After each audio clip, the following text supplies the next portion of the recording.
All right, well, thanks. Welcome to another Kitchen Skills Series workshop. And my name is Vanessa Oliver. For those of you who don't know me, I'm a dietitian with UK Health and Wellness. And this is Karen Brylan McNeese.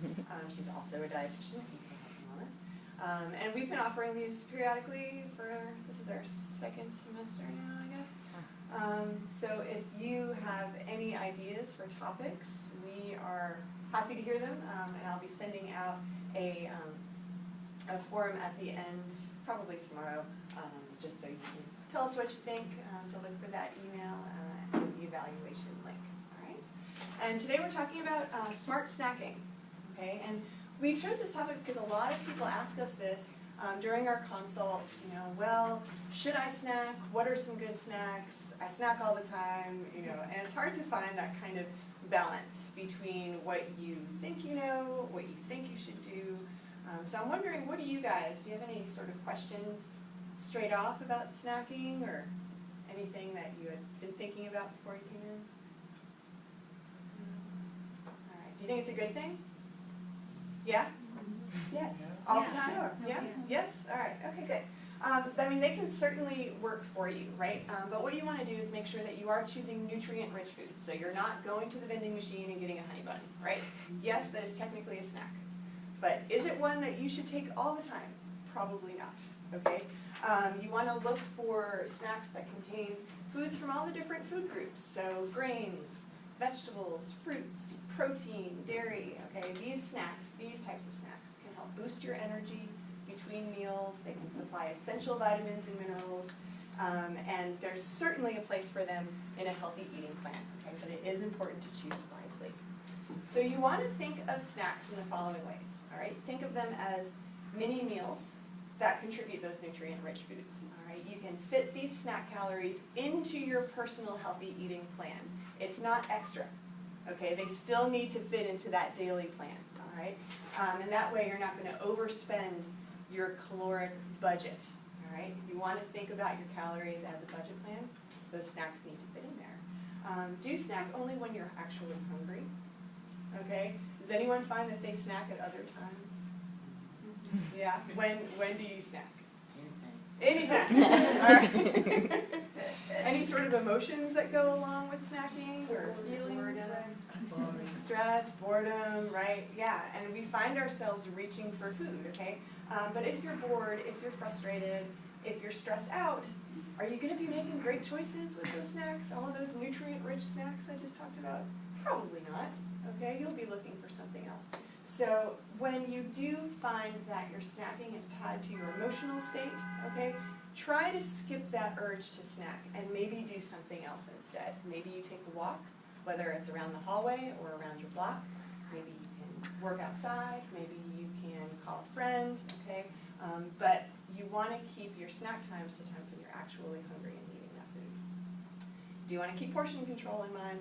All right, does anyone know about how many calories your snack should fit into? 100. Yes, good job, Monica. Okay, yeah, somewhere, depending on what your daily recommendations are for calories, somewhere between 100 and 200 calories. All right, that's for the day, right? So think about that when you're choosing your snacks.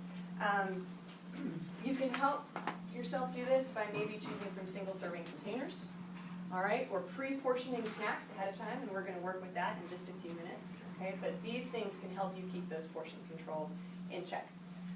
And then planning ahead of time, of course, is important, all right? If you have a snack already set to go, then you're going to be less likely to go to that vending machine, okay? If you keep a variety of options in your office, that also makes it easier. Does anyone do that already? No? Claire's like, no. Yeah. What kinds of things do you keep in your office? I usually pack them in my lunch bags. I kind of bring them in daily, but sometimes I have the green smoothie or applesauce or yogurt or nuts. Great. Okay. And do you plan these even in the beginning of the week so you know what you're When I'm doing good. When you're doing good. Okay. So it is kind of in your mind, right? Tommy, what do you think? Well, it's all not a share. We've got right now some dry roasted peanuts and kind of like a country trail mix, so almonds, cashews, chocolate. Great. Raisins. Do you find this helps you make better choices when you're snacking? Yeah, it's better than having a bag of chips. Yeah, exactly. And you know, sometimes you're just gonna have a bag of chips, right?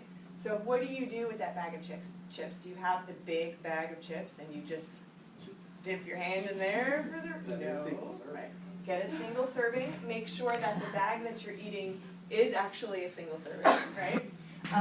Or you can get that big bag if you want to save a little bit of money and pre-make your own little 100-calorie snack packs. I wish I was the one who came up with that marketing term because holy cow, right? That's amazing. But you can do that yourself with just a little bit of planning, right?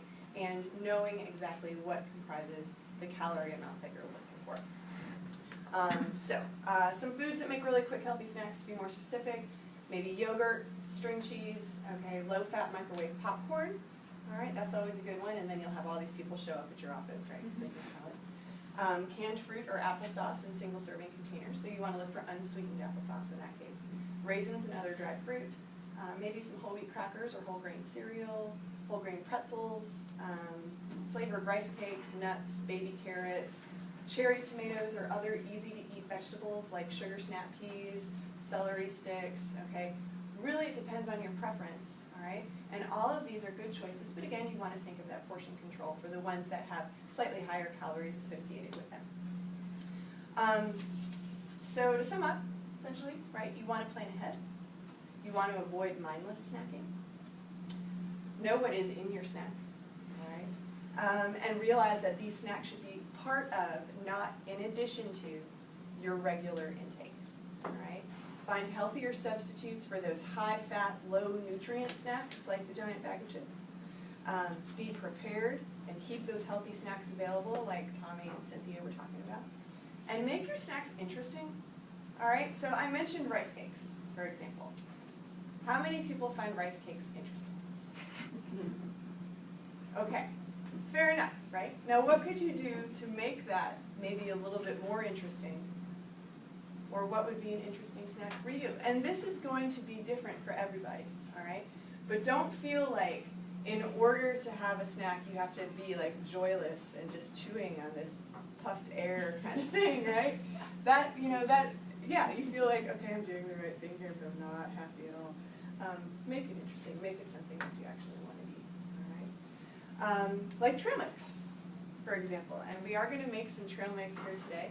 I've got 2 stations set up. They're both exactly the same. And there are little personalized bags that you can choose to put your trail mix in. And the reason why I chose this is because it is a very nutrient-dense snack. All right? You've got your dried fruit. You've got some nuts there. I've got protein in the form of dry roasted edamame or soy nuts, as well as wasabi peas for those who like a little bit of spice. Okay? And there's chocolate there as well, all right? So hopefully this will sort of satisfy the sweet, the salty, the crunchy. Those are the things that we tend to look for when we're snacking, right?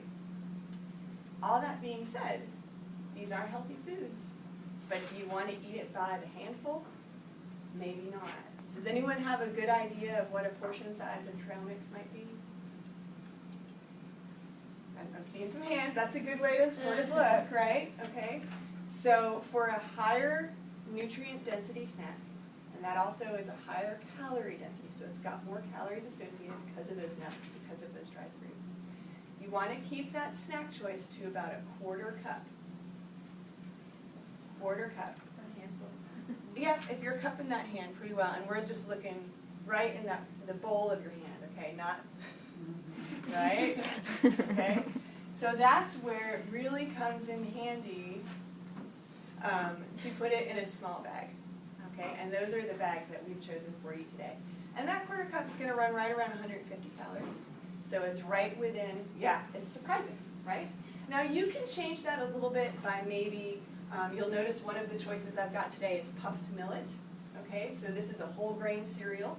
It's naturally a little bit lower in calories, all right? So maybe that's something that you would put more of in your trail mix and maybe fewer almonds or dried fruit, which, while very good for you, full of nutrients, have a little bit of a higher calorie association, okay? So if you are making a big bag of this, use a quarter cup measure to scoop out on the go. If not, just use these smaller bags. And there are bags that are sold at like Target, Walmart, I think, that actually have little portion sizes printed on the front of them. Have you guys seen those before? That's sort of a neat choice to look for when you're packing your own snacks as well, okay? So all you need to do is really go to town. There is no recipe associated. You make it as you like it, okay? I recommend including the following: nuts, which are a good source of fiber and heart-healthy fats, right? You can choose raw or dry roasted, it's up to you. If you want to avoid your sodium, maybe get low salt or unsalted. You get some that have 50% less salt. You'll get more flavor if they're toasted, just as an FYI. But certain nuts will also give you different kinds of fats, like walnuts, for example, will give you some of those healthy omega-3s that we're always thinking about, but all of them are going to have healthy fats and fiber. Dried fruit combines natural sweetness with extra fiber and vitamins as well. Dried apricots are high in iron. Dried cranberries are full of vitamin C. Maybe look for some freeze-dried blueberries or dates or mango. Today we've got pineapple, cranberries, and raisins, all right? So it's a nice mix. Do make sure that they are unsweetened dried fruits, okay? There's two that are difficult to find unsweetened. One is cranberries and one is cherries. They're out there, do look, all right? But the cranberries that I have today are a sweetened cranberry, because that is very difficult to find unsweetened, okay? And then lastly, look for that extra crunch. So whether it's whole grain cereal, toasted soybeans, or popcorn even, that's going to give a good crunch to balance out those flavors and textures as well. And as we've all sort of noted, crunchy foods usually tend to relieve a little stress, for whatever reason that is. So you want to make sure that you are putting that crunchy food in there. And then once you have your main ingredients, maybe add some toasted coconut, the dark chocolate chips, some seeds like sesame seeds, pumpkin seeds, or sunflower seeds. Maybe some seasoning like chili powder or Cajun seasoning. Get a little crazy, right? But really the possibilities are endless. So before you all get into that trail mix, I do have a raffle. Now, do I have any people who did not register ahead of time? Because I want to make sure that I get your names. I've got your all's names. All right. Melanie and Madeline, yeah, we should have yours. Yeah. And this is what I'm raffling off today. This is actually a reusable snack and sandwich bag set. It's a great way to pre-portion those bags and save a little waste, because sometimes those plastic bags can add up, right? All right, and we got this from Reuse It, which is an online source for lots of sort of eco-friendly containers. We love it. Okay. So the winner of our snack bag set is Melanie. Congratulations. What's that? You want to use a damp towel to clean it, and if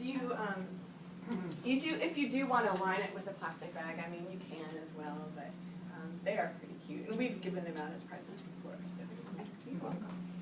All right, so yes. I don't know about that brand in particular, but some of the reusable brands can actually be thrown in the washing machine. Some of them can. I'm not sure about this one if it says it on the package. I have some Planet Wise. Yeah, yeah, Planet Wise is another great brand as well. Yeah. Yeah.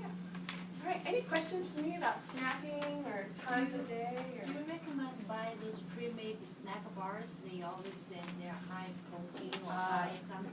That is a really good question. Okay, so protein bars, all right, and we do get this question a lot. I'm glad that you brought it up. A lot of people, and especially maybe after they work out or as a meal replacement, think that a protein bar is going to be a really good option for them. And they can be, all right? But you want to look for certain things on the label. And of course, this is going to vary depending on what your goals are. But first, you want to make sure that it actually contains enough protein to be called a protein bar, okay? A lot of protein bars are just candy bars in disguise, okay? So look for at least 10 to 20 grams of protein for the bar, okay? And you want to keep it below 10 grams of sugar. If in doubt, compare it with the nearest candy bar. If it looks really similar, then maybe choose a different one, okay? Now, if you are just looking for it as a snack, again, you want to keep it below that 200 calorie mark. If it's a meal replacement bar, if you're truly eating it as a meal replacement, that's when it can go a little bit higher. There are different bars that have different types of protein, such as whey protein, for example. Whey protein tends to be digested a little bit easier than soy protein isolate, so that might be something to look for whey protein. Also, some of these bars will contain sugar alcohols, which can be very tough on the digestive system. I don't know if anyone has experienced this before, but it makes you a little uncomfortable, okay, for some. So maybe choose ones that do not have sugar alcohols, and you'll know that it's sugar alcohol if it ends in OL. All right, so that's a good tip to be aware of, okay? But other than that, you know, keep it within those calorie parameters, like I said, keep it within those protein parameters, and keep it under 10 grams of sugar. And I do have this information printed on the back of the white handout. The white handout is full of pre- and post-workout snack ideas. I know not everyone works out regularly, but this is a question that we get often. So if you're looking for some ideas, hopefully you can find some. All right. Any other questions? No, Should you, eat after you work out to help build muscle? Muscle, sure. It depends on a few things. First of all, it depends on how long you were working out. All right? If you're working out for more than 60 minutes, that's when you would need a little bit of carbohydrate, a little bit of protein, okay? But it's really not a lot. We're talking like maybe 15 grams of carbohydrate, which is going to be equal to a small orange, or 4 ounces of juice, all right? And maybe 7 to 14 grams of protein, which is going to be equal to a hard-boiled egg, all right? So it's not going to be this huge meal. A lot of people also ask about the window post-workout, like, do I need to eat right away? Most likely not, no. Unless, you know, this is your job and you're strutting across the stage in a tiny bikini, yeah, probably not. You're going to be okay as long as you eat sometime after you work out, okay? But the other key is to make sure that it does fit into your daily plan, all right? Don't work out and then eat back all the calories that you just worked. And that's a common thing we see. Any other questions? You guys You know, want- some yeah. good online sources to have a list of snacks. It's like, I can go look up one thing, and it'll show me the calories and stuff, but on their, you know, pre-sorted list, and here's the list. You know, you don't have to look up each one Yeah. at a time. You know, that can be tough. I mean, we do have several snack ideas listed on the handouts for you today, but as far as nutrition information that goes along with those, can you think of a table that does that for you? You kind of have to do the work. I mean, my suggestion is pick 5 that you like and look up the information for that, and then just have that information, you know. But with apps, you know, phone apps like MyFitnessPal or Lose It, you can look up that information and it'll spit it back out at you pretty easily. Okay, so that's something you can do either on your phone or on your desktop. All right, but yeah, it's tough to find that table that's going to give you exactly the information. Are there some nutritionist, dietitian writers that you trust more than others, like top 3 or 4 books? Because when I go to the library, I see a whole stack, and everybody's got a theory. Everyone's got a theory, right? It depends on what you're looking for. If you're looking for recipes, first, you know, Cooking Light and Eating Well are 2 websites that always have nutritional information with their recipes, as do the American Diabetes Association and the American Heart Association. So those would be some good sources. As far as actual dietitians, we like Ellie Krieger. She has good common sense recipes. If you're looking for more policy and government, then I like Marion Nestle. It's spelled like Nestle, but do you have any other recommendations, Karen? You can come see us if you want to. That's another thing. Come We're hang free. out with the dietitians. Where y'all at? Where y'all looking? We're at Seton, 116A. If you go to the LiveWell dashboard that you all probably have experienced at this point, you can make an appointment for a nutrition consult, and that is the best way to come see us. That way we can sit down for an hour, either in person or on the phone, or we can do an email consult if it's just hard for you to get to Seton. But we do suggest that you make that appointment. How often can we do that? Is that a benefit or a benefit? It's one of your benefits. Yeah. Is that like once a year or? Honestly, you know, it's really up to you. I mean, if you're looking for more of an ongoing relationship, then we do run a weight maintenance and weight loss program called Eat Well Weight Loss. And that gives you weekly accountability. We suggest that you do food diaries, and we'll give you personalized feedback based on what you give us. And we'll also give you personalized menu plan. It's not eat this, this, this, and this. It's have this many carbohydrates, have this many proteins, and it's up to you to make that personal menu. But we will do that according to what your health goals are. So that is called Eat Well Weight Loss. There is a cost associated with that, but we have rolling registration throughout the year. We've got open registration right now for classes that begin the week of January 11th. Any other questions? How many times do you suggest to snack? 2 or 3 times? Again, it depends on what the rest of your day looks like, right? So if you know, for example, that you're not going to have the kind of day where you can sit down and eat a meal, maybe it's going to be a grazing kind of day, all right? In which case, you want to make sure even more so that you've planned it out. Because if you are just sort of looking around for something to eat, again, that's when we don't make those good choices. But it is very individual. Sometimes you'll see websites, for example, that say, eat 3 meals a day, that's how you be healthy and lose weight. Yeah. And sometimes you'll see, eat 5 to 6 meals a day, that's how you be healthy and lose weight. You can't make that grand sort of sweeping proclamation, all right? It really does vary for each person, and only you really will know what works out best for you according to what your goals are. Okay, but we can certainly help you brainstorm once we know what your goals are, and we can work with you. More questions? I like these questions. You guys want to make some trail mix?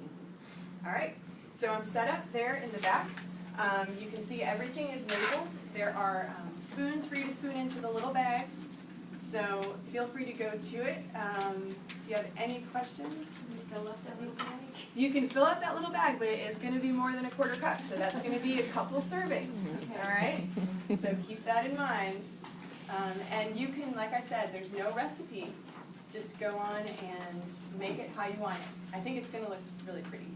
Okay. And feel free to ask us questions in the meantime while you're doing this. We'll come over and just sort of hang out with you guys.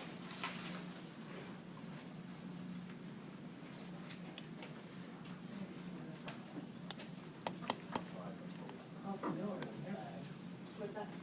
Oh, yeah. No, yeah. If there are any ingredients that you're unsure about, yeah, feel free to try it before you put it in the bag. The soy nuts and the wasabi peas are going to give you some protein, but those wasabi peas are a little spicy, so keep that in mind, all right? And then you'll get some protein too from the nuts and seeds as well as those healthy fats.